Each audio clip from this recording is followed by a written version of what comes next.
So you've just finished recording all the bits you need for your latest song. And now you're going to get down to the mixing and mastering stage. It's not a treated room, and you've done the best you can, and you don't have what's known as reference monitors. So how can you mix this knowing it's going to sound good? Well, that's where these come in. These are the Audio Technica ATH R70XAs, the predecessor to the 70X. And if I'm honest, I now feel like my ears have been spoiled. So a quick disclaimer before we get going.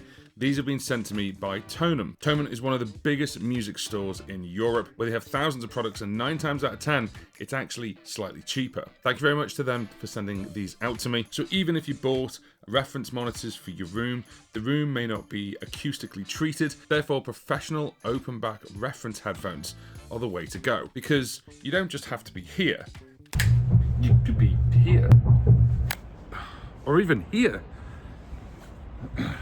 Or even here.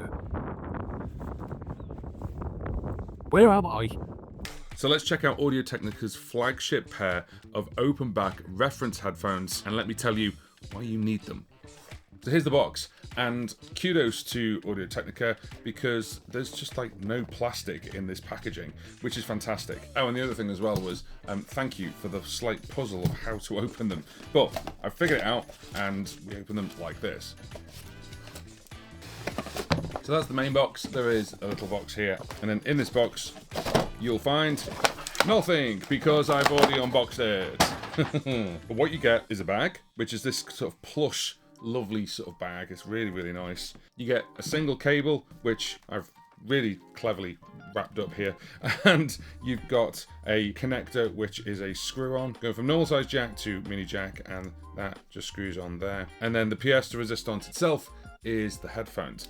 These things are light, and I do mean super, super light. One thing you need to be aware of is the actual connectors. Now, it doesn't actually say left or right on them anywhere, but that's okay because if you have a look, it's actually stereo, it's left and right. So it doesn't matter which way you plug it in, the connector inside will connect to the right pin, and they are lockable, so you can put them in and then just twist and it's on straight away. Now, moving these aside for 1 second, the actual headphones themselves, let's talk about them. They are obviously open back. These things are known as feather weight. So they are extremely light. They are 199 grams. You put that into context of other headphones, these are super, super light. There are a 45mm driver inside, and as you saw before, the cable is detachable. Now, when I mean light, I do mean light. When you put these on, they just disappear. They're just on your head, and you don't even feel like there's any pressure to them at all, which is really, really great. You've got a couple of pieces of adjustment, which is a bit of an improvement over the 70X. So the 70X, you couldn't actually sort of tilt these either side. There's a little bit of give there, a little bit of movement either side, and then the big one is being able to tilt this way so that you can actually customize this to your ears. I personally think I've got quite big ears, and my ears fit inside no problem at all. It's great, and they are super light. I can't stress that enough. I can't stress how light these are. Now, the extended frequency response on these is from 5 Hz to 40 kHz.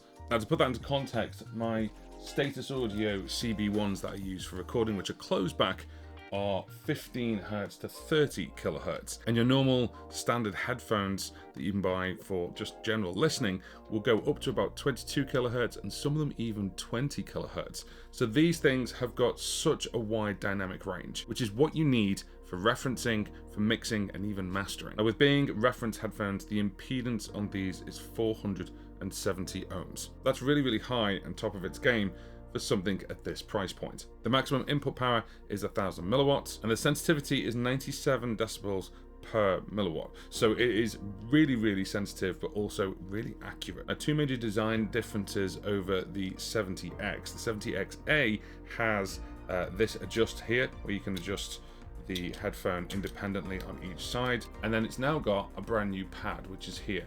You can see all this ridging, and the clasp for this is a magnet. This actually just magnetizes, you can see that there, and it magnetizes there. If I need a bit more space, of course, I can just take this out and put it somewhere up, and then it'll magnetize. The only downside of this that I've found is if it isn't the right size and you pull it, it doesn't take much for it to disconnect. But that means it's not the right size. You need to go up a tier to make it fit your head. For me, I've got quite a wide head at the top, so I need to make it fit and go up 1 or 2 sizes.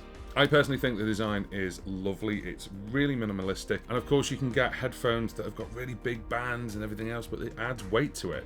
I think what they've done here is decided to go super lightweight, and the R series is made for critical listening, aka if you're mixing or mastering. Now if you go to the Audio Technica website, you can actually see that these are exclusively through Tonum, and Tonum are the people who've sent them to me. These headphones are coming in at sub £300. They're £298 UK at the point of filming this with Tonum, and there's a link in the description box with Tonum if you want to go and pick these up. Now these are the flagship, and there is one further down in this, which is the R50X. So the R50X on Tonum come in at £144 British pounds. But if you've got basic studio monitors and you haven't got reference monitors, then budget-wise, reference headphones, whether they're the 50s or the 70XAs, are a great shout to get a fantastic mix. To the point where I really want to carry on wearing these and just want to plug this into my phone, because listening to stuff on this, it's much clearer. Of course, having a great audio interface to plug these into, to drive these,